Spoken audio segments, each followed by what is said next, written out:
Na-flat tayo guys, na-flat. Pauwi na lang eh. Na-flat pa. Ngayon, paano ba gamitin yung tire sealant na ito? Buti na lang, ayun yung Petron.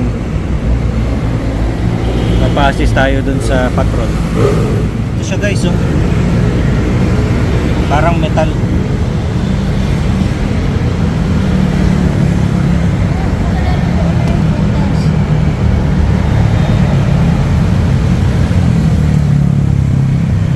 Nasok.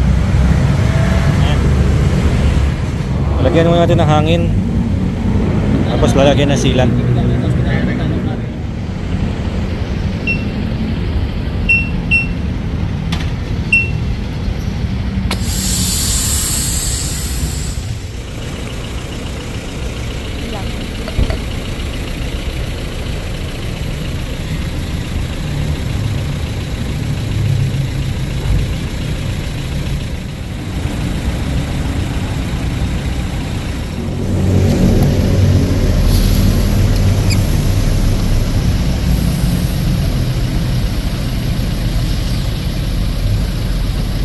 Tapos Parang hindi pa yata nakasagad. Hindi ko mapasok. Yan, hindi yan naman.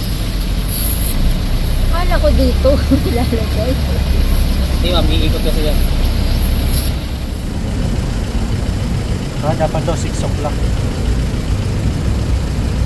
Dapat yan sir, mapababa mo. Dapat nandito. Para matabunan. Baka mga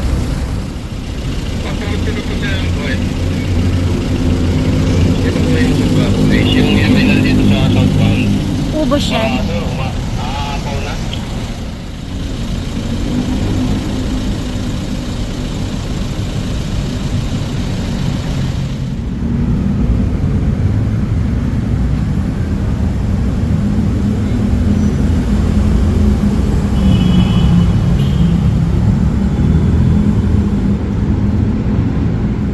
first time na gumamit ng sealant.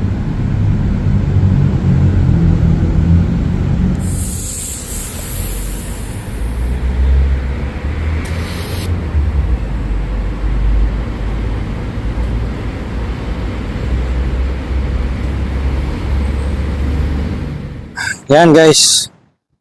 So naplatan ako sa Skyway between Quezon Ave at G. Araneta. So nasikaso naman ako nung patrol, Skyway patrol, pero wala silang gamit. Kaya buti na lang pagbaba ng toll gate, merong Petron dito. So nasisa lang ako papunta dito sa Petron. Bali, papunta doon, Maria Clara. Papunta doon, Retiro. Ayan, so gumamit ako ng ito. Hindi ko alam gamitin to, ngayon ko lang natutunan tong tire sealant, no? So, kaya pala itong mga ganito, itong BF3, wala siyang jack. No, wala siyang jack, syempre wala rin siyang spare tire. Ang ginawa ko, buti gumagana tong air ng Petron. So, in-inflate ko muna para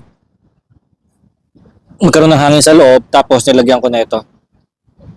Ang paggamit na ito guys, kung saan yung butas, lalagay nyo sa 6 o'clock dito.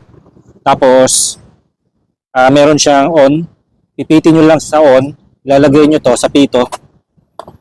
Yan, ilalagay nyo sa pito, ganyan. Tapos, habang nakalagay yun, ipipihit nyo to sa on para lumabas yung sealant papunta sa loob. Sa ngayon, hindi ko na narinig yung hangin na lumalabas. So, ibig sabihin, gumana na yung sealant niya, na-sealed na yung butas. Pero dadalhin ko pa rin ito sa vulcanizing para mapaayos talaga. Kasi temporary fix lang naman to, tong sa sealant. Okay guys, so mamaya na ako mag-outro.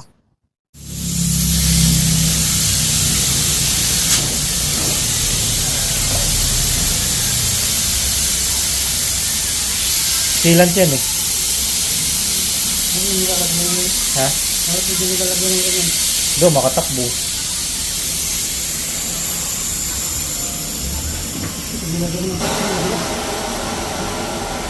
Naplatan ako sa Skyway.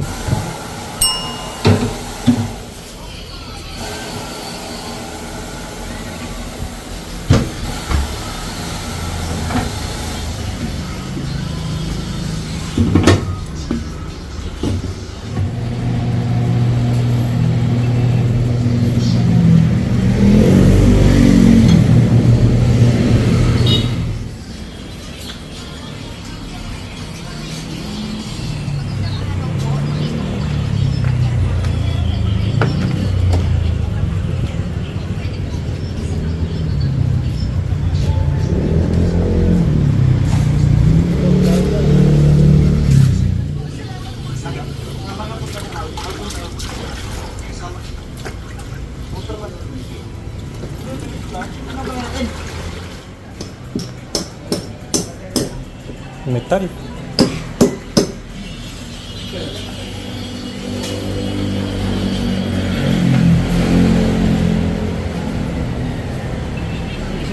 Skywing ano. Grabe. Grabe, oh. Isang truck kaya galing to. Sa Skyway to galing. Doon ako na-plat eh.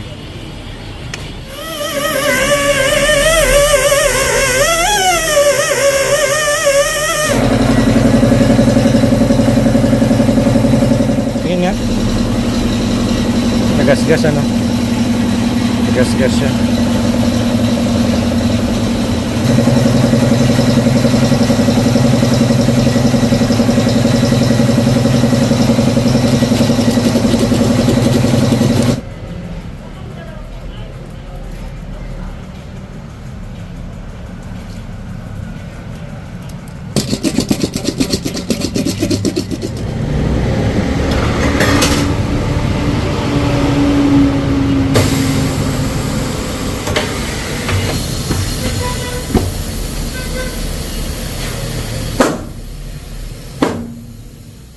Alright guys, so pakita ko sa inyo yung state ng ating gulong. Para naman siyang brand new ulit. Parang walang nangyari. Hindi rin naman nabengkong yung ating rim. Mga konting gas-gas lang pero sobrang liit. Hindi halata. So nakita nyo naman yung estado ng aking gulong, no? Nung na-flat siya. So siguro mga 200 to 300 meters yung ni-run flat ko. Kasi kailangan eh. Hindi pwedeng huminto ka dun sa gitna ng skyway. Talagang pabababain ka. Eh kung ipapato ko naman, 5,000 agad yun. So, sabi nung patrol, eh, ibaba ko dun sa toll gate. Buti na lang ano, nandun ako sa G. Araneta. Traffic kasi sa Quezon Ave, so dumiretso ako. Punta sana ako ng Retiro. Tapos yun, flat na pala itong gulong na ito. So, mga 200 to 300 meters ang ni-run flat na ito. So, comment kayo kung pwede pa bang gamitin to. Pero sa tingin ko, pwede pa naman. Hindi naman siya talaga na-damage. So, okay pa siya.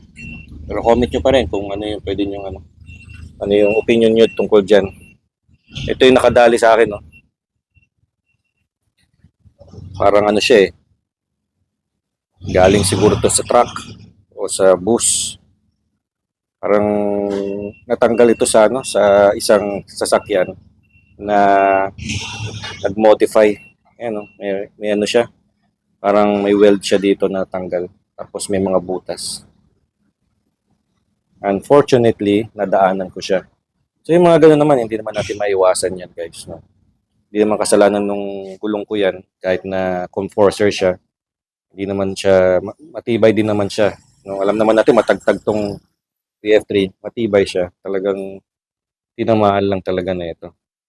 Actually, yung gulong ko dati sa Montero, di ba, ang laki-laki ng gulong na yun. Yung pinalitan ko yun, naka-black rhino na yun. Talagang nadali rin siya ng metal. Itong mas malaki pa dito na metal. Buti na lang nakuha sa nakuha sa plaster. Tulad nung nagpa-vulcanize ako. At nangyari yun sa sa Cebu. Hindi ko lang na-video yun kasi talagang nataranta ako doon dahil hindi ko kabisado yung Cebu. Hindi ko alam yung lengguwahe doon. Kakaunti marunong magtagalog. Tapos, nagdepende lang ako sa Google Maps kung nasa yung vulcanizing doon. So, hindi ko na siya na-video. Pero ito, na-video ko siya. So, kapag, mga electric vehicles ang gamit ninyo, walang mga tools dyan. Tulad nito, walang jack. Ang meron lang dyan, yung warning device, tsaka yung sealant. So, ganun lang gumamit ng sealant, guys. First time ko lang din gumamit ng sealant. Hindi ko naman siya na-aral. Hindi ko siya na-study kung paano gamitin. Buti na lang, madali lang. Wala rin ako nakita sa YouTube na tutorial. So, talagang self-discovery lang paano gamitin. So, ganun lang, tuloy dun sa video. Yung butas, mismong butas, hahanapin ninyo. Tapos ilalagay ninyo siya dito sa 6 o'clock position sa baba. Kasi syempre, pagka nilagyan nyo ng sealant, pupunta sa baba. So, sisiksik siya doon para matakpan niya yung butas. Pero hindi siya permanent fix, no guys? Gagawin nyo lang yan pang temporary. Para makatakbo kayo, papunta sa mga vulcanizing shop. Tulad ng ginawa ko. Mas maganda pa rin yung plaster, no, na solusyon kaysa yung sa sealant. Another thing guys, yung sealant natin na ginamit, inflator din pala siya. Hindi ko kasi talaga alam gamitin yon. So akala ko hindi siya, wala siyang kapasidad na mag-inflate ng gulong. Kaya thankful ako kasi malapit ako sa Petron. Hindi ko na problema yon. Pero kung kayo maplatan, yung tire sealant mismo, inflator na rin pala siya guys. No? Pwede nyo nang gamitin na as an inflator. So kahit na yun lang dala niyo sa kotse, okay na. Kasi yung pang-inflate ko talaga nandun sa Hyundai Casting. Wala akong dalang inflator dito sa sasakyan. Pero ngayon, alam na natin ano. Okay? Okay guys, so maraming salamat sa panonood. Sana natuto kayo sa video ito.